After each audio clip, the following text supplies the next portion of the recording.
o'clock. I'm going to call the session to order. I think we've got at least 3. So I'm sorry.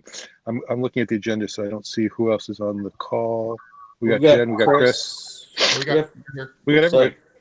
We got everybody. Okay. Yep. So we're good. All right. Please stand for the Pledge of Allegiance. Ready? Begin.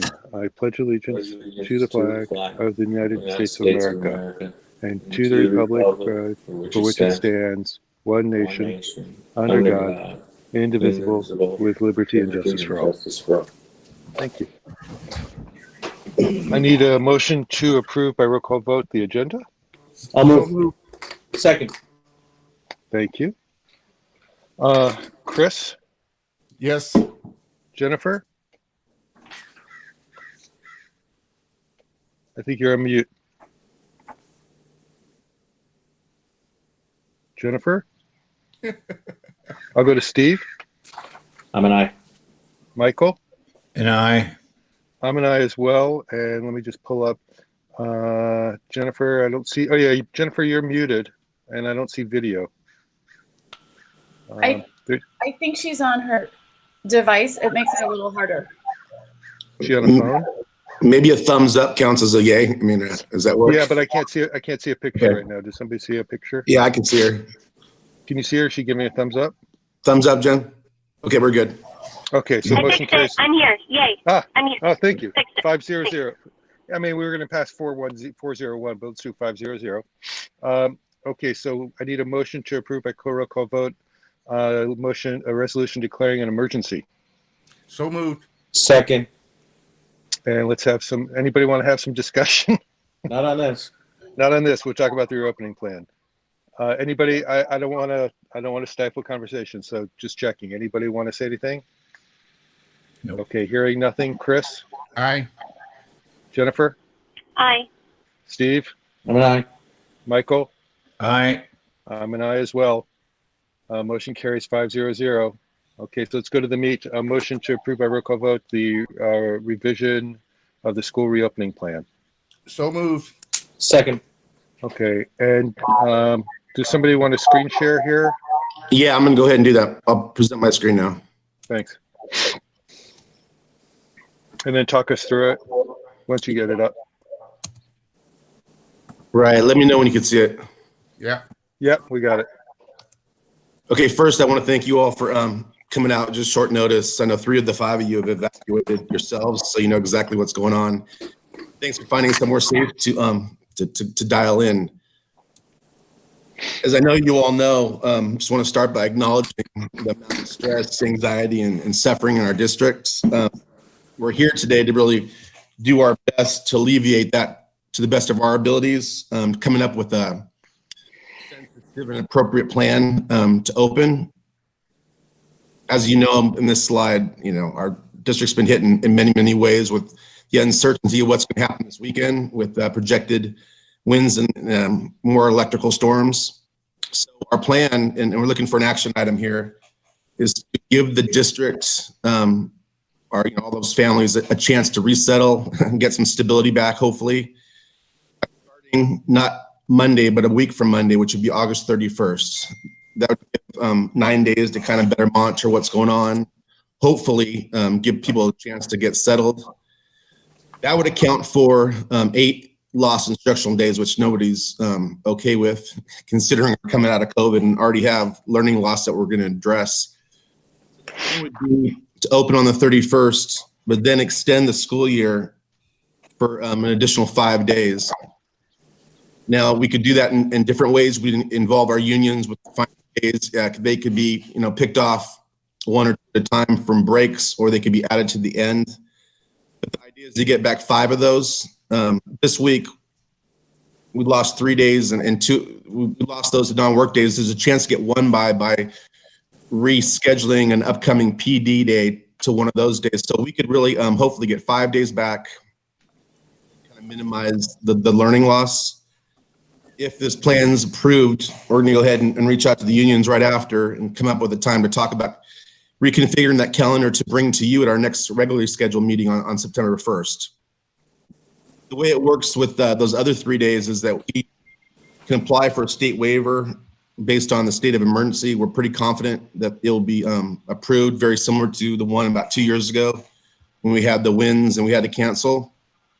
And then also in September, we'll be bringing you, ironically, but now pretty timely, our first draft of the learning and continuity and attendance plan, which has actually sections in it to address learning loss in general. And we will come up with different ideas to address learning loss throughout the year and perhaps even extending the year. And again, more to come on September 1st. That's why we're here today. Okay. Any questions or concerns about that? All of the emails from staff and from parents so far are really requesting some time to regather. In addition to our families, quite a few of our staff members have been displaced, in the same position as three of you. So, I think it's pretty clear we're not going to be ready or able to reopen on Monday. So that's pretty clear. I mean, if they were to start letting people back in, even over River Road, the air quality is just so bad right now, and everything else. So people have other things to deal with. Other questions, comments, or concerns? I'm just not getting the math. We lose 8. We put back 5 because of rescheduling. We get 2 because of the waiver. Isn't that one more? Isn't there one more? Convert Yeah. a PD day to an instructional day, Chris. right. So we have a PD day in January when we come back from the winter break. So that PD, the last 2 days have been actually flex PD days. So working with the teachers, if they agree, we could take that January PD day, kind of retro to this week, and that January would now be an instructional day. Okay. Thanks. I just wanted Teresa to know that I could do my basic math. Yeah, that's 8 minus 5 plus 1, I think. I have a statement and then some questions and maybe thoughts. I agree. Kicking opening day to the 31st is appropriate, and hopefully that'll work. I don't know. That's a week. I don't know, but so I'm okay with that. To me, for now, in this meeting at this time, I'm okay with opening up on the 31st. But then I want to talk about all the other potential scenarios. I agree dipping down, given that we had the last trimester, interrupted in the way it was, and how we did what we did, which was pretty darn good stuff, but still, it isn't like it used to be.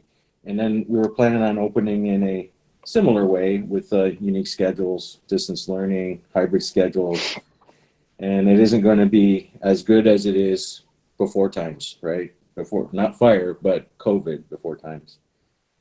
And so having a shorter year is allowed, for sure. That's for sure. But do we have to decide today how long the year can be after we get our J13s in order, and talking to the bargaining units and figuring out instructional days and converting PD days and where those days can be between here and the original or the current end of the school year versus extending it? Can we come back in another meeting after we're sure that the community, staff, both bargaining units, as well as the administration, are sure about where instructional days fall, what the instructional year count can be as far as days goes, and when the end of school year can be? Can we come back another day after we're sure we've heard from everybody, all stakeholders on that piece? I'm okay with delaying the opening to the 31st as of today. That's all I have to say. And that's my question. Yeah, in response, I think, yes, we can. The urgency today is to put off reopening to the 31st. Yeah. If you guys could kind of, give us a comfort level when we go, the next move would be to meet with the unions and to see where and when we can get those back and get a kind of a comfort level of, you know, Well, if it's thank you. Well, yeah, what they Right. can or are willing to do or willing Right. to part with or willing to be gracious enough to give up, you know, as Yep. far as their training and PD goes. I would rather come back and have a more concrete proposal of what the year can look like once we figure out our J13s, right? And then I'm comfortable casting a vote one way or the other on that. But delaying the start, I'm down with that. That's for sure. That's all. Yeah, we could do that. We could bring a draft reconfiguration to the calendar on the 1st, which is our regular scheduled board meeting, and go from there. Getting back to something Steve said earlier about the 31st being kind of iffy, totally agree.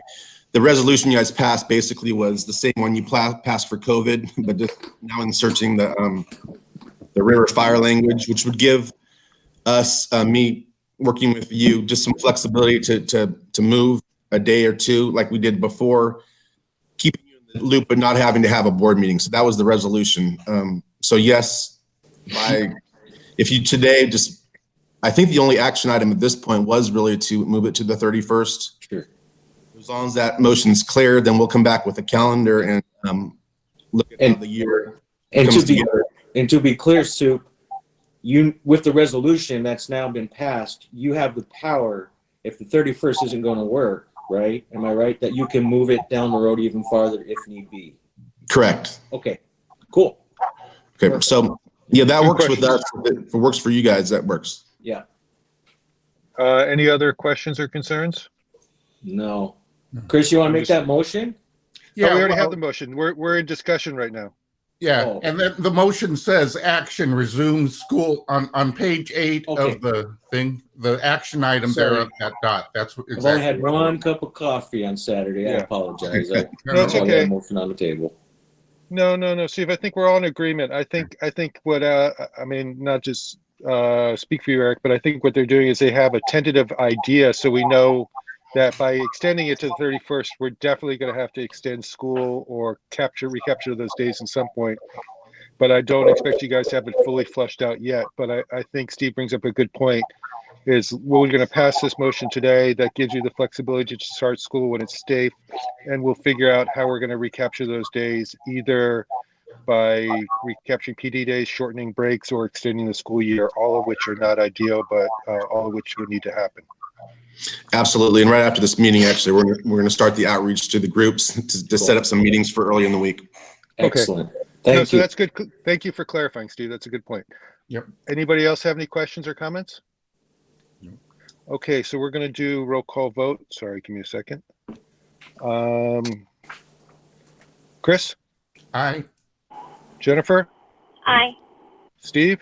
I'm not. Michael? Aye. I'm an aye as well. Motion carries 5-0-0. Thank you very much, Eric, for putting that together as quickly as you did. You got it. And now you got coverage from your board, and obviously I know you're going to keep us informed in the process. Absolutely. I'm happy. I'm just going to let people get their Saturday back. So I need a motion to adjourn. Moved. And we don't need a second. Chris, Aye. Jennifer, Aye. Steve, Aye. Michael. Aye. I'm an aye as well. Thank you. Hey, everybody stay safe, and I hope you enjoy your weekends as best you Hold, can. hold tight, everybody. Can I make one last announcement? I forgot. Oh, yeah. During all this, I wanted to also acknowledge the degree of generosity in our district. Our 3 parent groups within hours, I think, were already coming up with ways to help. As of yesterday, they've raised $5,000, planning to give gift cards to every identified person struggling to help evacuation costs. So I just want to shout out to our 3 parent groups for, being Spreckels strong is what's going out right now. So thank you. That's really nice. Thank you. That's a nice way to end the meeting. That's a very positive news. Thank you. We got a great community. We do. All right. Thank you, everybody. Enjoy.